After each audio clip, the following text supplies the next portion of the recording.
Hey YouTube, I wanted to share an experience I had with a 1996 Chevy CK 1500. I guess you'd call it a Silverado. It's a V6 standard cab, pretty basic truck. I had a problem with the airbag.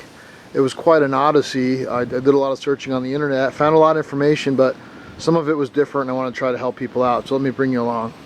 After a bunch of work, I went online with Just Answer and found a Chevy mechanic online. I think it cost me $24.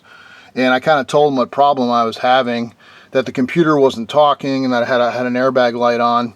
And he initially told me that the module, which kind of looks like this in this truck, was actually underneath the driver's seat. I took the entire driver's seat out, just 4 bolts. I had to clean the truck anyway. Believe me, on this truck it is not on the floor pan underneath the driver's seat. It's actually up underneath the dashboard. So where it basically is, and I'll go into a little more detail. If you're on this truck, a 1996 6-cylinder, if you look at the pedal, the brake pedal, the gas pedal, it's actually tucked up. It'll be hard to show, so bear with me. It's actually tucked up underneath the dashboard here. And you can see this yellow bundle of cables. It's actually stuck vertically up into the dash like this. Here's the module. It's actually vertically up in a little plastic cage, and it goes up into the dash and it makes the connections here. I was able to get it out by using 2 very large screwdrivers and kind of prying it out of its little frame and bringing it down. I had to remove the connector off the air control module there to get a little room. But I finally pulled it out and got the module. Once I got the module out, and I'm sorry I don't have video for it, I had the bundle down and I had the male yellow connector from the wiring harness. I disconnected it. I undid this little flap, disconnected it, and the guy wanted me to check for power on pin 10, and it's labeled, and then check for ground on pin 6. I had good power, however pin 6 had no ground, so he recommended I run a supplemental ground to the black-white wire in the wiring harness. Before doing that, I had used a test light, and I did get some ground, but it was very poor. It could barely light this tiny little light bulb, so I think I agree there was kind of a bad ground. What I did is, if you see that yellow bundle there, you might be able to see that little blue clip.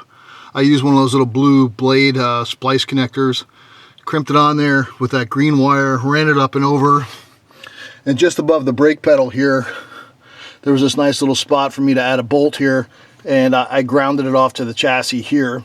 When I did that, I measured back. Now it's going to get a little confusing. I went back and I measured pin 6, but I still didn't have any ground. I got a little bit discouraged, but at least I knew the system had a good ground. I went back and talked to the technician on Just Answer, and he recommended I replace the module. So what I did is, now that I had the module in hand, I got the service number. I went on eBay and found one for $7 on eBay. The used one, I bought 2 of them from the same guy. $7, how could it hurt? And brought it back to the truck. I plugged it in. And what do you know, it solved the problem. And the airbag light would blink now 6 times. What I'm told is now correct. And the airbag light turns itself off, and I believe the airbag light is functioning correctly.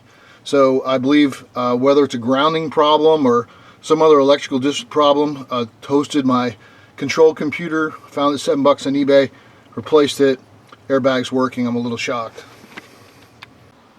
Okay, let's talk about a little bit about what I thought it was going to be. I thought it was going to be the impact sensors that are up in the engine compartment under the rails. So I have a couple extras that I got, and this is what the impact module looks like. It's in its general orientation there. It gets mounted outside the rails, and you notice it's got a little yellow plug. So generally anything that's yellow seems to be airbag related. I'll try to show you where it is on the truck.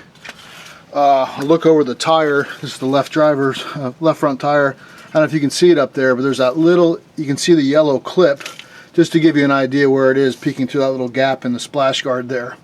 So coming over the top of the engine, orient you a little bit, grill over here, there's the washer bottle, Peeking over the washer bottle, down the bottom there, you can see, might be hard to tell, that there's that block mounted to the outside of the frame, just underneath the filler neck of the washer bottle. That's the left side, and it actually has 3 conductors, and it's different than the passenger side.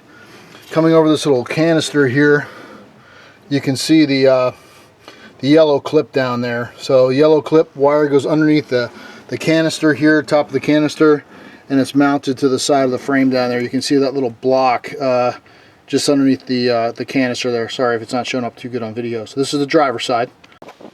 Coming around to the passenger side, here's the module. Generally it's oriented, bolt to the side of the frame. There's the yellow clip again, kind of coming up over the wheel. Let's take a look down over top of the battery. I'm looking towards the back now. There's the yellow clip on the frame. And then you can see as we come down a little bit, let me add a little bit of light. You can see the module on the outside of the frame there. It's kind of hard to show. I can't see the whole module, but it's 12 inches past that yellow clip down there on the frame. You can just see the side of it there. I'm sorry if it's not good video. Hey, so let me try to be helpful and summarize here. I really went after this airbag thing. I had some time. I was trying not to spend a lot of money on such an old truck. I initially thought I was going to diagnose it through the OBD2 port. That didn't work. Spent a lot of time trying to figure out why that was.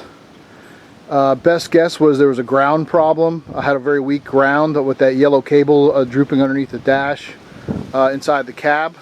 Added a ground. I would do that thing first. It's easy enough to do. It takes 5 minutes. So you can rule out ground. I never got pin 6 ground. I think that was an error that on the diagram. It might have been for a different model year. And I did have a nice hot pin on the yellow thing inside the truck. I think the module was bad, not sure why. Tossed the module, bought one off the Chevy S10 with the same part number. It seems to work. I was concerned I might have to reprogram it for the truck, but it seems to be working fine. So good luck. Hopefully I added some value here and maybe cut down some of your time. I'll tell you what, I lost a lot of time trying to find that module under the dash, so if nothing else. Okay, good luck everyone. Bye.